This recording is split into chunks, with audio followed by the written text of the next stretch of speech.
అందరికీ నమస్కారం. ఇవాళ మనతో ప్రముఖ ఆస్ట్రాలజర్, జ్యోతిష్య పండితులు మాడుగుల శివప్రసాద్ గారు మనతో ఉన్నారు. జూన్ నెలలో ఏ రాశుల వారికి ఎలా ఉంటుందో ఒకసారి ఆయన మాటలను తెలుసుకుందాం. గురుగారు నమస్కారం. ఆశీర్వచనం నాయన. గురుగారు, జూన్ నెలలో ఒకసారి రాశి ఫలాల గురించి ఒకసారి కాస్త వివరించండి గురుగారు. శ్రీ మహాగణాధిపతయే నమః.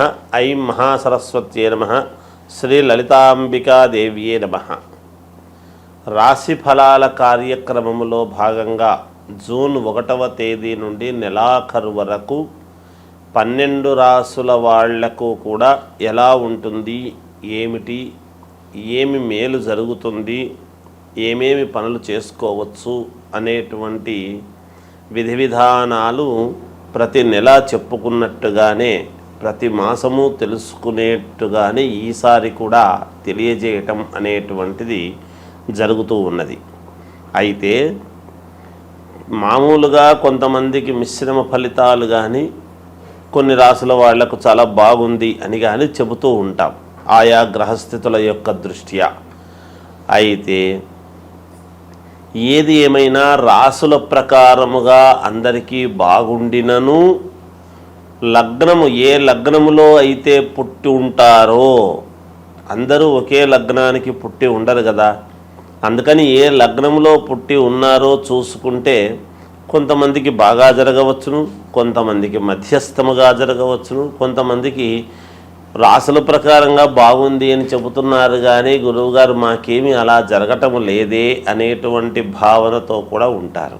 అయితే అందుకని వ్యక్తిగతమైనటువంటి జాతకాలను ఎక్కువగా మనం చూసుకోవాలి అనేటువంటిది ఉంటుంది. అంటే date, time, date of birth, time of birth, place of birth అనేటువంటివి ఉంటే క్షుణ్ణముగా మొత్తముగా పరిశీలన చేసి చెప్పుకోవచ్చును ఎప్పుడూ కూడా.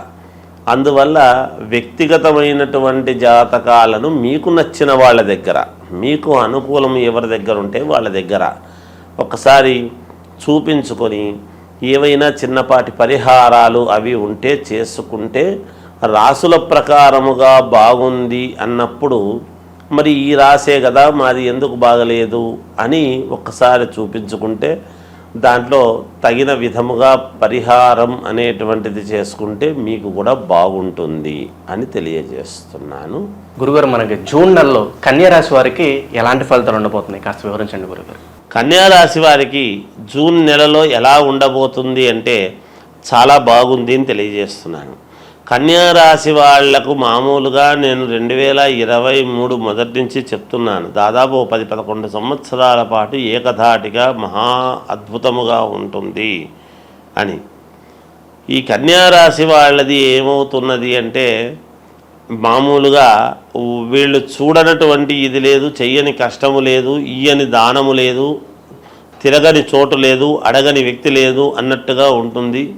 కానీ అడగని వ్యక్తి లేదు అంటే అందరినీ అడిగి ఉంటారని దాని అర్థము కాదు. ఎవరిని అడగగలుగుతారో వాళ్ళని మాత్రమే అడగగలుగుతారు, అందరినీ అడగలేని మనస్తత్వముగా ఉంటుంది కాక. ఏదైనా బాగా గొప్పగా జీవితాన్ని గడిపి ఉన్నట్టుండి ఒక్కసారిగా ఇబ్బందుల పాలై కొంచెం కష్టపడుతూ ఉంటారు. కన్యారాశి వాళ్లకు ఈ మాసం చాలా యోగవంతముగా ఉన్నది. అనేక రకాల యోగాలు వీళ్ళు పొందుతారు అనేటువంటిదే ఉన్నది. ఎక్కడా కూడా కన్యారాశి వాళ్లకు ఇబ్బంది అనేటువంటిది లేదు. అందువలన అన్ని రంగాలలో ఉండేటువంటి వాళ్లకు చాలా యోగదాయకముగానే ఉన్నది. వ్యాపార రంగములో ఉండేటువంటి వాళ్ళు కావచ్చు, రాజకీయ రంగములో ఉండేటువంటి వాళ్లకు కావచ్చు, ఉద్యోగాలు చేసుకునేటువంటి వాళ్లకు కావచ్చు, విదేశాలలో బిజినెస్ చేస్తూ ఉండేటువంటి వాళ్ళకైనా కావచ్చును. ఇలా అనేక రంగాలలో అనేక చోట్ల మామూలుగా కన్యారాశి వాళ్ళందరూ కూడా ఉంటారు. కానీ కన్యారాశి వాళ్లకు సమయానికి డబ్బు అనేటువంటిది రావాలి అంటే కొంచెం వీళ్ళు శ్రమపడాలి. అందరిలాగా ఊరికే రాదు. వీళ్ళ తెలివితేటలను వీళ్ళే పెట్టుబడి పెట్టుకొని వీళ్ళే ఆలోచన చేసి పర్వాలేదులే అని చెప్పి తెచ్చి ఒక రకమైనటువంటి ఉన్నతమైనటువంటి దిశగా వీళ్ళ అడుగులు ఉండబోతున్నాయి అనేటువంటిది సుస్పష్టం. ఎన్ని మాట్లాడినా ఖచ్చితంగా అనుకూలంగానే ఉంటుంది గాక. వ్యాపారం చేసుకునేటువంటి వాళ్లకు మంచి లాభదాయకముగా వ్యాపారాలు చేసుకుంటారు. ఉద్యోగాలు చేసుకునేటువంటి వాళ్లకు ప్రమోషన్లు లాంటివి వస్తాయి. అంతేకాకుండా అధికారుల నుండి ప్రశంసలు పొందడం లాంటివి జరుగుతాయి గాక వీళ్లకు భూ క్రయ విక్రయాలలో మంచి లాభాలు అనేటువంటివి ఉన్నాయి గాక ఈ రాశి వాళ్లకు భూముల వలన బాగా కలిసి వచ్చేటువంటి విధానముగా ఉన్నది కన్యా రాశి వాళ్లకు. అలాగే విద్యార్థులు మంచి ఉత్తీర్ణత సాధించి తీరుతారుగాక, ఎటువంటి ఇబ్బంది ఉండదు, అలా ఉత్తీర్ణులు అవుతారు. విదేశాలకు వెళ్ళాలి అనుకునేటువంటి వాళ్ళు తప్పకుండా వెళ్ళే అవకాశాలు ఎక్కువగా ఉన్నాయి, ప్రయత్నాలు చేసుకోండి. నూతనముగా ఉద్యోగాలు కావాలి, కొత్త ఉద్యోగాలు అనుకునేటువంటి వాళ్ళు ఎవరిని కలిస్తే కొత్త ఉద్యోగం ఖచ్చితంగా వస్తుంది అనేటువంటిది ఒక ఆలోచన చేసి కలవండి, మేలు జరుగుతుంది గాక తప్పకుండా మీకు కూడా. కన్యారాశి వాళ్లకు ఏది ఏమైనా ఈ మాసమంతా కూడా చాలా అభ్యున్నతి పదంలోనే ఉన్నది అని తెలియజేస్తున్నాను. గురుగారు, మనకి పంచగ్రహ కూటమి అంటే ఏంటి, మనకి ఏ రాసుల వారికి ఈ పంచగ్రహ కూటమి ప్రభావం అనేది పడుతుంది, అలాగే వీళ్ళకి కలిసి రావాలంటే ఏ పరిహారాలు చేసుకుంటే మంచిది, కాస్త వివరించండి గురుగారు. పంచగ్రహ కూటమి అనేటువంటిది 6వ తారీఖు మనకు 6వ నెల అంటే జూన్లో వస్తూ ఉన్నది, గురువారం నాడు వచ్చినది. అయితే ఈ పంచగ్రహ కూటమి అనేటువంటిది గతములో కూడా ఒకసారి 2013 ఆ సమయంలో వచ్చింది అనేటువంటిది ఉన్నది. ఈ షష్టగ్రహ కూటమి అనేటువంటిది, పంచగ్రహ కూటమి అనేటువంటివి ఈ కూటములు అనేటువంటి వచ్చినప్పుడు ఏమవుతుంది అంటే, బలమైనటువంటి గ్రహాలు ఎప్పుడైతే ఒక చోట ఒకే రాశిలో కలుస్తాయో ఆ ప్రభావము ఎవరెవరి మీద ఉంటుంది, మంచి ప్రభావం ఉంటుందా, చెడు ప్రభావము ఉంటుందా అనేటువంటిది ఉంటాయి అటు ఉంటాయి ఇటు ఉంటుంది గాక. కొన్ని రాశులకు కొన్ని గ్రహాలు వేములో పడ్డప్పుడు ఆ వ్యతిరేక ఫలితాలు అనేటువంటివి చూపిస్తాయి. అంటే ఇబ్బందులు కలిగినప్పుడు ఇబ్బందులు చూపిస్తాయి. సవ్యమైనటువంటి చోట మిత్రుడి స్థానంలోనూ అనుకూలమైనటువంటి స్థానంలో ఉన్నప్పుడు అనుకూలవంతమైనటువంటి చూపిస్తాయి. అవి ఏ గ్రహాలు అనేటువంటిది ఒక్కసారి మనం ఆలోచన చేసుకోవాలి. ఏమిటి అంటే, రవిచంద్రులు కాలగమనానికి 2 అనుకూలమైనటువంటివి. ఉదయము మామూలుగా సూర్యుడి యొక్క ప్రభావము, రాత్రికి చంద్రుడి ప్రభావము. ఈ 2 కాలాన్ని నిర్ణయించేటువంటివి కాబట్టి ఈ 2 గ్రహాలు ఒక చోట ఉంటే బుధ ఆదిత్య యోగం అనేటువంటిది మన అందులో బుధుడు కూడా ఉన్నాడు. రవి బుధులు ఉండేటువంటి దాని వలన బుధాదిత్య యోగం అనేటువంటిది కూడా ఉన్నది. అలాగే శుక్రుడు అక్కడే ఉన్నాడు, గురువు అక్కడే ఉన్నాడు. మొన్ననే 1వ తారీఖు వృషభంలోకి గురువు వచ్చినటువంటి సంగతి కూడా అందరికీ తెలిసిండేటువంటిదే. అందువలన ఇవి 5 గ్రహాలు అంటే గురువు, శుక్రుడు, బుధుడు, రవి, చంద్రుడు. ఈ 5 గ్రహాలు ఒకే చోట ఉండేటువంటి దాని వలన కొన్ని రాశులకు మహాద్భుతమైనటువంటి యోగం అని ఉన్నది.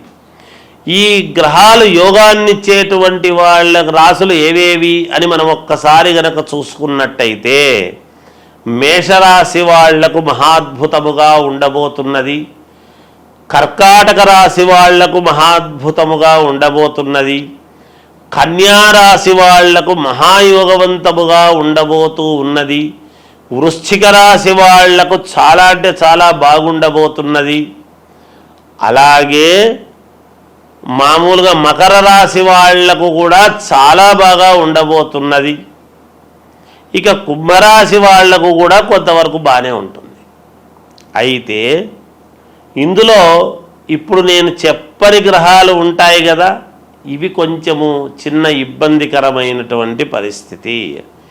ఏమిటయ్యా అవి అంటే, అసలు ఎక్కడైతే ఉన్నాయో స్థానములో అన్నీ బరువైనటువంటివి ఏవైతే ఉన్నాయో, వృషభ రాశికి సమస్యే. ఒక చోట కూటమి అని ఏర్పాటు చేసినప్పుడు, ఒకే చోట ఉన్నప్పుడు అక్కడ వృషభ రాశికి ఇబ్బంది, మిథున రాశి వాళ్లకు కొంత ఇబ్బందే, కొంచెము సింహరాశి వాళ్లకు కొంత ఇబ్బంది, అలాగే తులారాశి వాళ్లకు ఇబ్బంది, ధనుస్సు రాశి వాళ్లకు మరీ ఇబ్బంది. వీటి వలన ఏమిటి, ధనుస్సు రాశి వాళ్లకు ఇంకోటి కూడా ఉంది. దీంట్లో ఒక చిన్న ఇది చెప్పుకోవాలి మనం. ఎవరైనా గర్భవతులుగా ధనుస్సు రాశి వాళ్ళు గనక ఉన్నారు అంటే కొంచెము జాగ్రత్తగా ఉండాలి అనేటువంటిది ఉన్నది ఒకటి. అలాగే మీనరాశి వాళ్ళది ఇబ్బంది ఏమీ లేదు, చిన్నపాటి ఇది ఉంటుంది దానికి. ఇలా కొన్ని రాసుల వాళ్లకు కొంత ఫలితాలు ఇవ్వటములో తారుమారవుతాయి. ముందే మామూలుగా అంతంత మాత్రముగా ఉంటాయి. ఈ పనులు జరిగితే బాగుంటుంది, ఈ వివాహం అయితే బాగుంటుంది, ఈ ఉద్యోగం వస్తే బాగుంటుంది, ఈ విదేశాలకు వెళితే బాగుంటుంది, లేదా ఇంకొకటి మనకు ఇది తీరితే మనకు మేలు జరుగుతుంది, ఈ ధనము రావాల్సిండేటువంటిది ఉన్నది, ఈ పొలము మనకు వాయిదాలు లేకోకుండా మనకు మన వైపు తీర్పు వస్తే బాగుంటుంది. ఇలా ఒకటి కాదు, రెండు కాదు, అనేక రకాల సమస్యలతో ఉంటారు. వాటన్నిటికీ కూడా ఒక్కసారిగా ఇన్ని గ్రహాలు ఇక్కడ ఉండేటప్పటికీ కొన్ని చెడు ఫలితాలు అనేటువంటివి ఇస్తాయి కదా. మాలాంటి వాళ్ళము ఎప్పుడూ కూడా బాగుంటుంది, బాగుండాలనే కోరుకోవాలి, కానీ భయోత్పాతమైనటువంటివి ఎప్పుడూ చెప్పరాదని నా వ్యక్తిగత అభిప్రాయం. చిన్నవి ప్రతి వాళ్ళ జీవితంలోనూ ఉంటాయి. ఉన్నంత మాత్రాన అవి పర్వాలేదు, ఏం పర్లేదు, మీకు బాగుంటుందంటే మీకు మానసికమైనటువంటి సంతోషం ఉంటుంది. కానీ మీకు ఇది బాగాలేదు, అది బాగలేదు అని చెప్తే ఎలాగబ్బా, ఆర్థిక ఇబ్బందులు అనేక రకాల సమస్యలతో ఉంటారు ఈ రోజులలో. ప్రతిదీ మాలాంటి వాళ్ళము భయముతో కూడినటువంటివి చెప్పేటప్పటికీ మీకు ఏమీ పాలుపోక నిజంగా బాగుండేటువంటి ఆత్మవిశ్వాసము కోల్పోయే పరిస్థితి ఎవరికీ రాకూడదు. అందువలన చిన్నపాటి ఇబ్బందులు, సముద్రము అన్న తర్వాత అలలు, మానవ జీవితం అన్న తర్వాత ఒడిదుడుకులు ఉంటాయి, సహజం. అది దానికి ఎవరు భయపడక్కర్లేదు. కాకపోతే మీ వ్యక్తిగతమైనటువంటి జాతకాలు ఒక్కసారి పరిశీలన చేసుకొని మీకు నమ్మకం ఉండేటువంటి వాళ్ళ దగ్గర చూపించుకొని ఈ రాశి వాళ్లకు ఏమి చేసుకుంటే మేలు, మరి బాగులేని రాశి వాళ్ళది ఏమిటి అంటే ఏమి లేదు, జపము, తపము, హోమం ఇవి ఉంటాయి. హవనం అనేటువంటిది ఎప్పుడైతే హోమం చేసుకుంటారో మీ పేర్లతో అగ్నిహోత్రుడి యొక్క సంస్కారము వలన మీరు సంస్కరింపబడతారు, మీకు మేలు జరుగుతుంది. తప్పకుండా హోమాలు సరే, ఇంకా ఏవో కొన్ని ఉంటాయి, అవన్నీ చేసుకోవచ్చును. ఇంకా ఒకటి ఉన్నది, దీని వలన కొన్ని ఇబ్బందులు ఉంటాయి. పైగా వచ్చినటువంటిది ఎప్పుడు అంటే ఆదివారము, గురువారము 6వ తారీఖు అమావాస్య అనేటువంటిది కూడా ఇదైంది. దాని వలన ఈ గ్రహాల యొక్క దీని వలన అమావాస్య కూడా గురువారం రోజు, పైన గురువు, మనకు ఏ యోగం ఇవ్వాలన్నా గురుబలం బాగుంటే అన్ని జరుగుతాయి అనేటువంటిది ఉన్నది నానుడి. ఈ గురువు అనేటువంటి వాడు ఎవరు? దత్తాత్రేయ స్వామి, వ్యాస మహర్షిని మనము గురువు అని భావిస్తాం. అలా దత్తాత్రేయ స్వామిని మనము గురువు అని అనుకుంటున్నప్పుడు గురువారం రోజే వెళతాం. దత్తాత్రేయ స్వామి ఎవరు? త్రిమూర్తులు కలిస్తే దత్తాత్రేయుడు. దత్తాత్రేయుడి దగ్గర 4 వేదాలు, 4 వేదాలకు సంబంధించినటువంటి ఇది. అలాగే ఈరోజు ఎవరైనా యంత్ర పూజలు చేసుకునేటువంటి వాళ్ళము, మాలాంటి వాళ్ళం మేము చేసేటువంటిది ఏమిటి అంటే మామూలుగా తాంత్రిక విద్యలు అని ఉంటాయి. అవేమి చెడు కాదు. తాంత్రిక విద్యలు అంటే శీఘ్ర ఫలితాలు రావటానికి అని ఉంటుంది. ఎవరికైనా ఏదైనా కావాలి అన్నప్పుడు తాంత్రిక విద్యలతో శీఘ్ర ఫలితాలు రావటానికి కొన్ని ప్రయోగాలు ఉంటాయి. అవి కొంచెం విశేషమైనటువంటి ప్రయోగాలు ఉంటాయి. మనకు అనుకూలముగా జరగటానికి ఒక పని అనేటువంటిది చేసుకోవటానికి అది మనము ఏదైనా ఒక పని మన వశం కావాలి అని అనుకున్నప్పుడు, వశము కావాలి అంటే అందరూ తప్పు అర్థం చేసుకుంటుంటారు. ఏదో అనవసరమైనవన్నీ మన వశం కావాలి, చెయ్యాలి అని అనుకునేటువంటి ఇది ఉంటుంది. అలా ఉండకూడదు ఎప్పుడూ కూడా. ఎందుకంటే మనకు ఒక మంత్రము మన వశము కావాలి, ఒక ఉద్యోగము మనకు కావాలి అని ఇలా కొన్ని ఉంటాయి. శీఘ్రముగా తొందరగా మన కోరికలు ఫలించాలి అనేటువంటివి. అలా శీఘ్ర ఫలితాలు రావటానికి యంత్ర పూజలు అని ఉంటాయి. అవి మేము ఇటువంటి రోజులు మేము దాన్ని చాలా జాగ్రత్తగా వాడుకుంటాము గాక, పోగొట్టుకోకుండా. ఎందుకంటే మమ్మల్ని నమ్మి మాకు ఈ పని కావాలి అని ఎంతోమంది అడుగుతూ ఉంటారు కాబట్టి వాళ్ళ పనులు సక్రమముగా నెరవేరాలి అన్నప్పుడు ఇలాంటి సమయాలు చాలా యోగవంతమైనటువంటి సమయం. ఈ సమయాన్ని మేము పోగొట్టుకోకుండా జాగ్రత్తగా శీఘ్ర ఫలితాలు రావటానికి కొన్ని ప్రయోగాలు చేసుకోవటానికి ఈ సమయము, ఈ పంచగ్రహ కూటమి అనేటువంటిది చాలా ముఖ్యమైనటువంటిది. మీరు కొన్ని సినిమాల్లో చూస్తుంటారు, ఫలానా రోజు ఒకే లైన్లోకి గ్రహాలన్నీ వస్తుంటాయి అంటే ఈ కొంచెము ఏవేవో కొన్ని వీటికి సంబంధించినటువంటివి అవన్నీ ఇగో ఇలా వస్తుంది, ఈ వజ్రం వస్తుంది, ఇవి దొరుకుతాయి, ఈ నిధులు ఇలా ఉంటాయి అనేటువంటివి వింటూ ఉంటాం. అవన్నీ ఊరికే కాదు, నిజంగా కూడా శాస్త్రాలలో ఉన్నటువంటివే. ఎవరు సినిమాలు కూడా తప్పుగా తీయరు, ఎంతో ప్రామాణికము ఉంటేనే చూసి తీస్తారు, ఏదో ఒకటిలే అని చెప్పి తీయరు. అందుకని ఇది ఈ పంచగ్రహ కూటమి అనేటువంటిది కొన్ని విషయాలకు చాలా యోగవంతమైనటువంటిది. మనము యోగం ఏదో అది మాట్లాడదాం.